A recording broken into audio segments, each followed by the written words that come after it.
Et salut à tous, on se retrouve, je suis à Chamonix, je ne sais pas si vous m'entendez bien avec les micros derrière. Nous sommes le dimanche après l'UTMB. Je voulais vous faire cette petite vidéo récap un peu débrief sur un peu tout ce qui s'est passé cette semaine à Chamonix, pas simplement ma course. Ma course fera l'office d'une vidéo dédiée, d'un film dédié, comme vous en avez l'habitude. Donc on se retrouvera d'ici quelques jours pour partager ça ensemble. D'ici là, je voulais pour aborder certains sujets qui ont marqué cet événement 2021, cette édition 2021. Donc on va se retrouver à Beaufort tranquillement pour en discuter. On va parler de François, on va parler un peu des incidents qu'il y a pu avoir sur la course que j'ai faite. On va parler également de ma santé un petit peu. Je vais vous donner quelques nouvelles. Donc on se retrouve à Beaufort sur les sentiers pour discuter tout ça ensemble. Allez, à tout de suite. Et on se retrouve à Beaufort pour cette petite vidéo. Comme je vous le disais, j'ai envie d'aborder plein de petits sujets. Vous inquiétez pas, il y aura évidemment un film sur mon aventure sur cette TDS. Mais il y a tellement de choses dont j'ai envie de parler après cette semaine UTMB. Vraiment plein de sujets à aborder. Vous m'avez posé aussi pas mal de questions après un petit peu, notamment sur la TDS, l'incident qu'il y a eu, puis un peu sur le reste aussi, parce que voilà, j'ai vraiment vécu l'événement en plein cœur, si je puis dire. Donc il y a plein de choses que j'ai envie d'aborder avec vous. Donc voilà, là je suis dans Beaufort, je vais me promener un petit peu, marcher tranquillement sur les sentiers autour de Beaufort. Puis on va discuter comme ça, une petite balade où on va pouvoir discuter. Puis après on pourra échanger un peu sur ce que j'ai dit. N'hésitez pas évidemment, comme d'habitude, en commentaire, on pourra échanger ensemble. Alors que derrière moi, la base vie de Beaufort, au 93e kilomètre sur la TDS.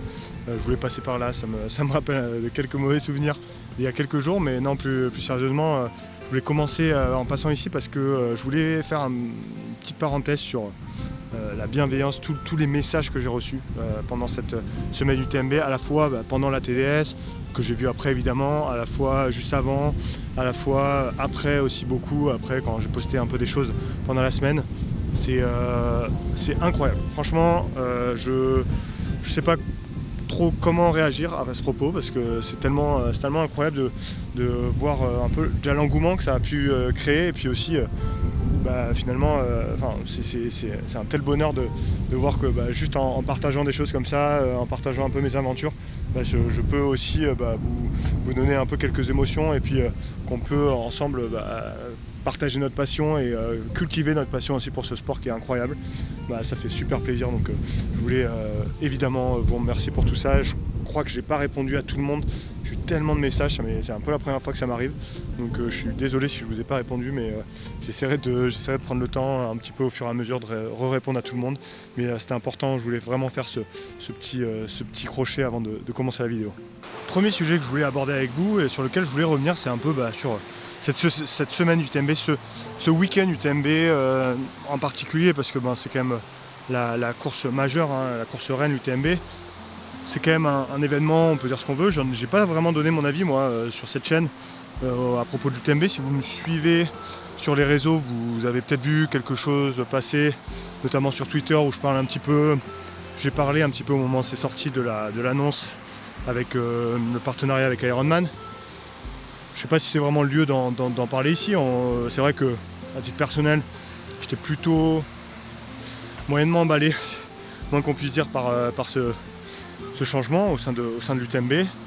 J'attends de voir, je pense que c'est un peu difficile encore de se prononcer. J'attends de voir la tournure des événements, mais ce qu'on peut pas nier, c'est que quand même l'UTMB c'est le plus grand événement de trail dans le monde, sans comparaison possible évidemment, et il y a une magie quand même particulière durant cet événement, ça c'est clair et net. Donc on a encore vécu une semaine extraordinaire. Je ne sais pas si vous étiez dans le coin, je ne sais pas si vous avez fait une course, si vous avez participé un petit peu à l'ambiance, vous étiez sur les chemins, etc. Mais je crois que c'est assez unanime, dès lors qu'on passe un peu de temps sur cet événement, on se rend compte qu'il y a quelque chose de très particulier. C'est le plus grand événement de trail au monde et voilà, faut le vivre pour comprendre, mais encore énormément de plaisir pendant cet événement. Je voulais aussi revenir un petit peu sur la victoire de François Daen, que j'ai pu vivre un petit peu en direct, dans le sens où je travaillais pour On Running pendant l'événement, et on suivait notamment la tête de course en espérant que Xav fasse une belle course, que Germain, Cathy Marion voilà, fasse des belles courses. Donc forcément on a vu ça un peu en direct, le nouveau sacre de François Daen. Que dire sur François, ceux qui me suivent depuis longtemps savent que c'est un peu celui qui m'a fait me mettre vraiment à ce sport. Je suivais le sport, en fait, le trail avant de moi-même courir. Et François Daen est clairement un de ceux qui m'a vraiment inspiré, qui m'a poussé à courir en montagne. Donc voilà, j'ai beaucoup d'admiration pour cet homme-là. Je le connais très peu. Je l'ai rencontré quelques fois, on a discuté un petit peu ensemble. J'avais couru un bout, la dernière descente de l'Ultra Tour du Beaufortin avec lui. J'avais pu un peu discuter, mais voilà, c'est autant il y a plein d'athlètes élites que je connais, autant François je le connais très peu. Mais pour autant c'est quelqu'un voilà, pour qui j'ai beaucoup d'admiration, beaucoup de respect. Voilà, je crois qu'il confirme le fait que c'est le plus grand ultra-trailer de l'histoire. Je dis pas le plus grand trailer parce que je pense que de ce point de vue-là, il n'y a pas vraiment de débat possible avec Kilian qui est selon moi le plus grand trailer de l'histoire. Beaucoup plus polyvalent, qui a fait beaucoup plus de choses au-delà de l'ultra trail. Mais François, sur ce segment-là, cette discipline un peu à part qu'est l'ultra trail, pour moi, il est le plus grand. Sa 4e victoire ici à l'UTMB, même si le temps n'est pas extraordinaire, je pense que ça assoit un petit peu plus sa légende. C'est quelqu'un qui est tout simplement, ouais, on pourrait presque dire imbattable. Alors il s'est déjà fait battre sur des 100 miles, notamment à la Western par Jim. Voilà, mais on va dire que quand il est préparé, quand il est dans une forme plus ou moins correcte, il a une telle expérience, il a des telles qualités physiques que c'est très très compliqué pour ses adversaires. Et voilà, son palmarès parle pour lui, 4 UTMB, 4 grands raids. Voilà, l'hard rock, le record de l'hard rock, Mont Fuji, le Mute où il a fait des courses extraordinaires. François Daen est le plus grand ultra-trailer de l'histoire et c'est une légende, tout simplement, une légende de notre sport.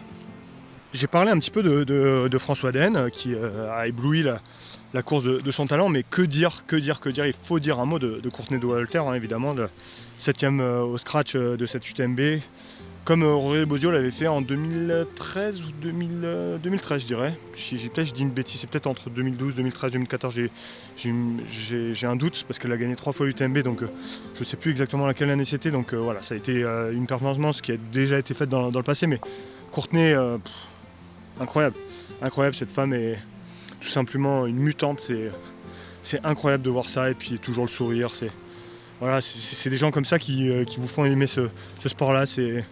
Ils ont une telle passion, ils ont eu aussi eux des moments difficiles, notamment Courtney à l'Hard Rock cette année où elle a été obligée d'abandonner. D'autres courses, je pense à la Western où elle avait abandonné l'année dernière. Enfin voilà, elle n'a pas connu que des moments faciles. Et pour autant, là elle revient, elle est incroyable. Cette femme est tout simplement incroyable. Et sincèrement, ce qu'elle a fait, c'est certainement une des plus grandes performances de l'histoire de l'Ultra Trail. C'est ce que disait Dylan Bowman et pour le coup je suis vraiment d'accord avec lui. Cette femme est vraiment très inspirante et incroyable. Pour terminer sur ces résultats un petit peu, mon avis, mon point de vue là-dessus, c'est vrai que je suis quelqu'un qui suit énormément, j'aime beaucoup suivre les courses, les résultats à droite, à gauche, les évolutions des différents athlètes et c'est vrai que cette UTMB a été quand même un bon cru pour la France. Je pense à la victoire de Thibaut Garivier avec un super temps sur la CCC.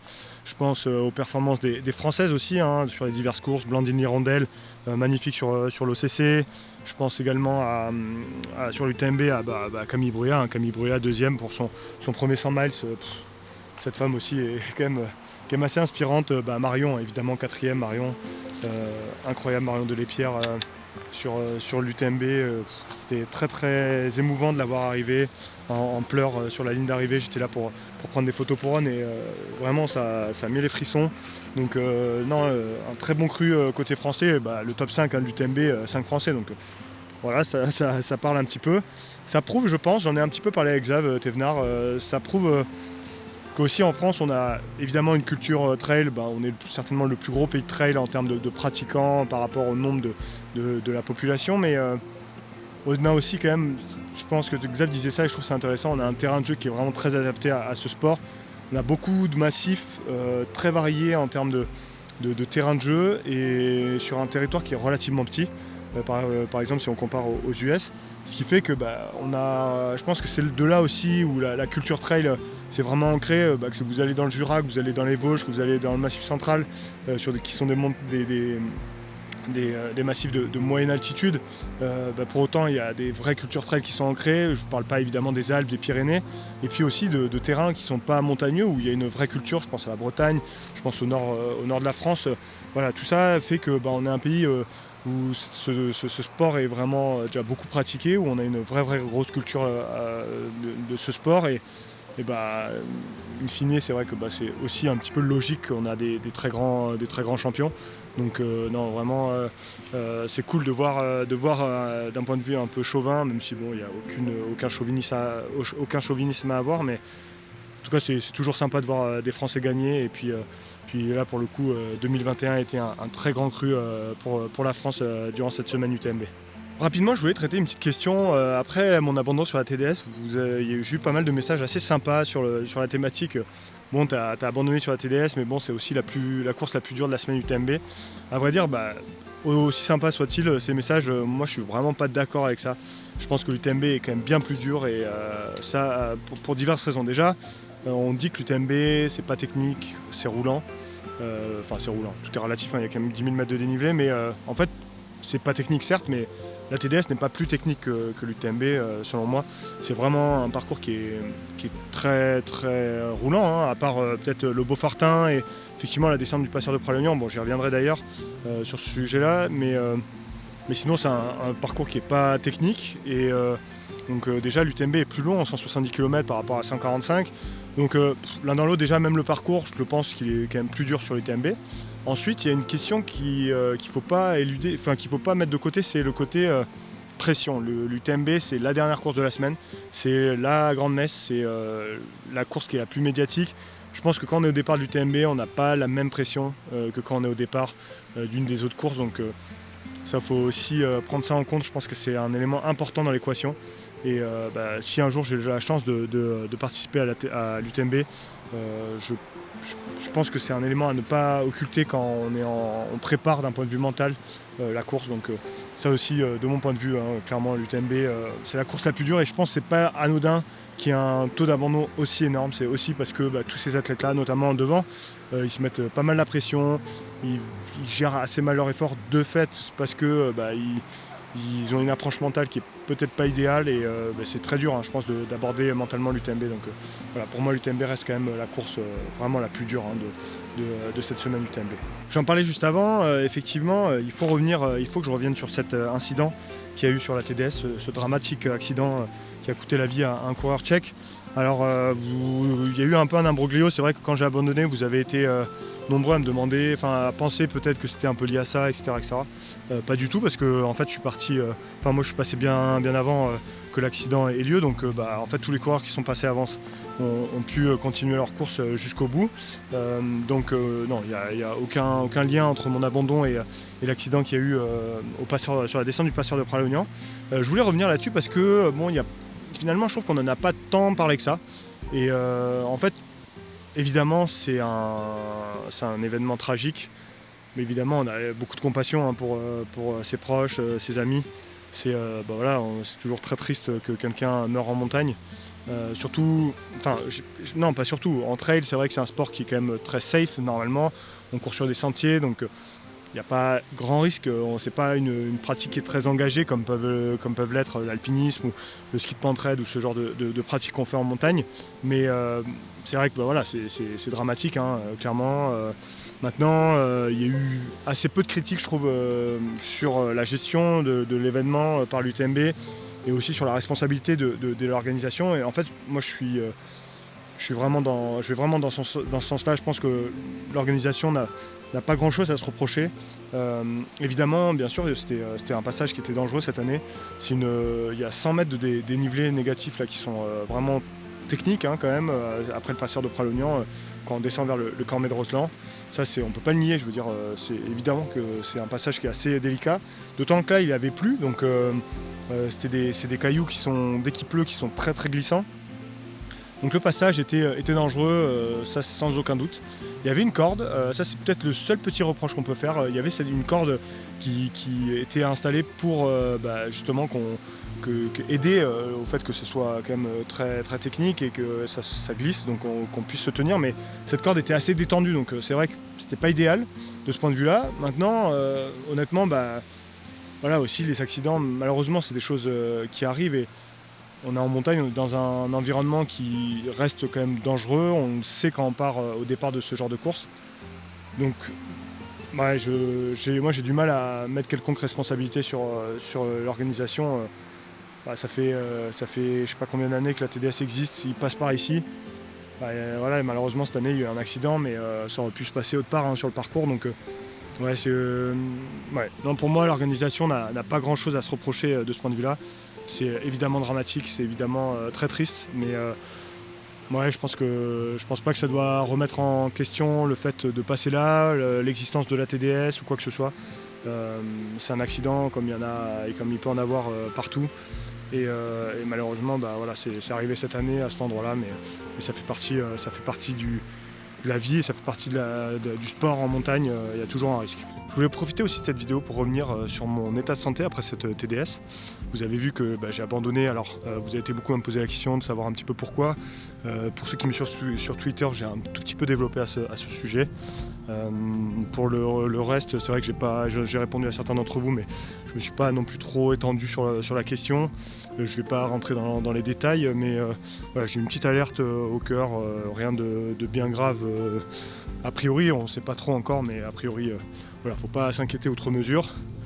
Mais voilà, j'ai pas pris de risque, c'est pas quelque chose avec lesquels je pense qu'il faut prendre de risques, c'est pas juste une entorse ou ce genre de choses. Donc pas de risque, on arrête et puis on reviendra. Juste aujourd'hui, ça va super bien. Je fais un test à l'effort là, dans les jours qui viennent pour m'assurer qu'il n'y a rien de problématique. Et puis si ça va bien, on repartira au charbon. Vous inquiétez pas, il n'y a pas de souci de ce point de vue-là. Les jours qui sont passés après la TDS, ça allait très bien. Donc voilà, je voulais quand même aussi vous rassurer à ce point de vue-là. Et la santé, ça a l'air d'aller. On va tout juste vérifier qu'il n'y a rien derrière. Et puis on va repartir comme avant, sans problème. Et je pense que j'ai beaucoup bossé la machine aussi cet été, pendant cette TDS, etc. Donc c'est normal aussi de faire un petit peu attention. Et si on veut durer, comme François Daen, faut faire gaffe. Globalement, pour conclure sur ce débrief de cette vidéo, un petit peu réaction à chaud sur cette UTMB 2021, que dire? Alors, je vais un tout petit peu aller plus loin que ce que je disais dans une thématique précédente dans la vidéo, sur justement les changements qu'a opéré l'UTMB, son rapprochement avec Ironman et puis un peu le futur.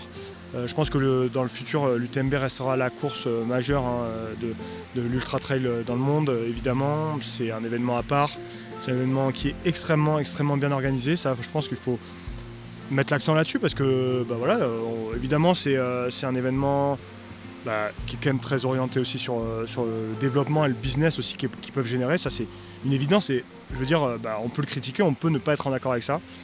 Ça, je peux tout à fait comprendre, mais on ne peut pas leur reprocher que ça soit mal organisé. Ça, c'est une critique qu'on peut absolument pas leur faire. C'est ultra, ultra bien organisé. Il n'y a rien à dire de ce point de vue-là. Maintenant, comment dire, je vais quand même regarder avec attention comment ça va évoluer. Effectivement, moi, il y a des choses a priori qui me gênaient un petit peu dans l'évolution de ce format-là. Le fait que il y a un circuit qui soit fermé, qu'on soit un peu dépendant de certaines courses pour aller courir ensuite les courses de l'UTMB. On va voir est-ce qu'il y aura des courses en France assez nombreuses pour qu'on puisse aussi aller tenter le tirage au sort ensuite derrière. Est-ce qu'il va falloir qu'on voyage à l'étranger pour aller trouver des courses pour pouvoir participer? Ça, je trouve que ce serait quand même très dommage. Alors qu'avant, finalement, avoir des courses qui donnent des points ITRA, qui permettent ensuite de participer au tirage au sort, c'était très facile parce qu'il y en avait partout autour de chez nous. Ça, je pense que ça va être un point très important à regarder. Ça va être intéressant de suivre un petit peu l'évolution. Je pense que d'ici la fin de l'année 2021, on va en savoir beaucoup plus, un petit peu sur le calendrier des courses, sur un petit peu l'organisation de tout ça. Je vais suivre ça avec attention. C'est un événement sur lequel je serai évidemment en 2022.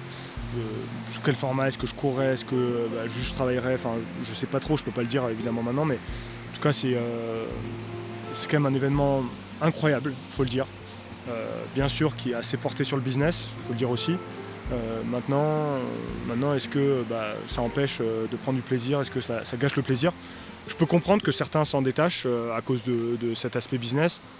Moi, je trouve qu'ils ont réussi à garder une magie et ouais, quelque chose de spécial, malgré le fait que ce soit un énorme événement avec énormément de monde, etc. Donc, non, là-dessus, ce qui est clair, c'est que voilà, on peut critiquer certains points sur l'UTMB, il n'y a pas de souci.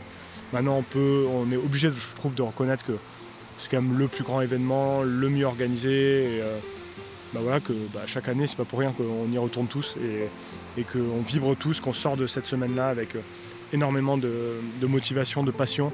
Et bien sûr qu'on reviendra. On reviendra sous quelle forme, je sais pas, mais on reviendra et on sera présent en 2022 pour voir ça, pour suivre ça et pour continuer d'entretenir la flamme. C'est sur ces quelques réflexions que je vous quitte. N'hésitez pas, s'il y a plein d'autres thématiques sur lesquelles vous voulez avoir mon avis, je me ferai un plaisir de vous répondre en commentaire. Vous avez été aussi beaucoup à me rejoindre aussi sur les réseaux là, ces derniers temps, pendant cette semaine notamment. Je suis super content de voir que tout ça grandit, que la communauté grandit, que vous êtes de plus en plus nombreux à me suivre tous les jours. Et moi, c'est un réel plaisir d'échanger avec vous. J'en ai encore rencontré beaucoup d'entre vous sur les sentiers, à Chamonix, un petit peu partout. C'est un réel plaisir de pouvoir échanger un petit peu avec vous, même si parfois c'est un peu succinct parce qu'on est un peu dans le rush ou ce genre de choses, mais c'est toujours un plaisir. Et puis, en tout cas, nous on se retrouve très vite pour le film de cette aventure sur la TDS et puis sur plein d'autres choses. C'est comme ça que je conclue la vidéo. Allez, à très bientôt. Ciao à tous.